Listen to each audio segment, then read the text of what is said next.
5000, 4000,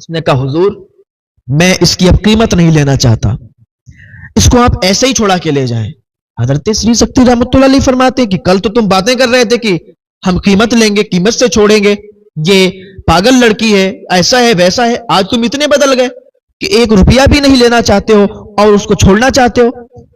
وہ کہنے لگا حضور میں رات کو جب سویا تھا نا, مجھے خواب آیا, کسی آواز دینے والے نے آواز دی, میرے کانوں میں آواز آئی, اے شخص تو نے قید میں جس خاتون کو قید کیا ہے وہ کوئی عام خاتون نہیں ہے, وہ اللہ کی نیک بندی ہے, اور تو نے اللہ کی نیک بندی کو قید میں ڈالا ہوا ہے. کیا تو آخرت کے عذاب کو بھول گیا؟ کیا تجھے قبر میں جانا نہیں ہے؟ کیا تجھے مرنا نہیں ہے؟ حضور میں نے جب یہ خواب دیکھا تو میری روح کانپ گئی, میں اٹھ کے بیٹھ گیا, میں نے کہا یا اللہ مجھ سے یہ کتنی بڑی غلطی ہو گئی کہ میں نے تیری نیک بندی کو اور قید میں ڈالا. میں کون ہوتا ہوں قید میں ڈالنے والا؟ میں کون ہوتا ہوں سزا دینے والا؟ حضور میں نے یہ خواب دیکھا نا تو میرے رونگٹے کھڑے ہو گئے, اس لیے میں آپ کی بارگاہ میں آیا ہوں. حضور یہ اللہ کی نیک بندی ہے, ہمیں تو لوگوں کی باتیں ہم نے سن سن کر اور اسے قید کر دیا, ہم نہیں جانتے تھے, ہم تو اسے پاگل سمجھتے تھے, یہ اللہ کی نیک بندی ہے. حضور آپ اسے ایسے ہی لے جائیں. اب وہ شخص جو 5000 دینار لے کے آیا تھا وہ بھی آیا تھا ساتھ میں, وہ بھی وہاں پر تھا. اب یہ 5000 دینار تو کسی کام کے نہیں. حضرت سری سکتی رحمۃ اللہ علیہ نے کہا تم اپنے 5000 دینار لے جاؤ. اس نے کہا حضور اب ایک بار جو دے دیے ہیں نا تو پھر ان کو واپس لینے میں بھی مجھے اچھا نہیں لگتا, کیونکہ میں نے تو نیکی کمانے کی خاطر نیکی کمانے کے لیے پیسے دیے تھے. حضور میں ان کو واپس نہیں لے سکتا, میں نے اللہ کی رضا کے لیے یہ پیسے وقف کر دیے ہیں, یہ پیسے صدقہ کر دیے. حضرت سری سکتی رحمۃ اللہ علیہ نے ان پیسوں کو, ان دینار کو غریبوں میں تقسیم کر دیا, اور تحفہ کے مالک نے تحفہ کو چھوڑ دیا, اس نے خاتون کو چھوڑ دیا.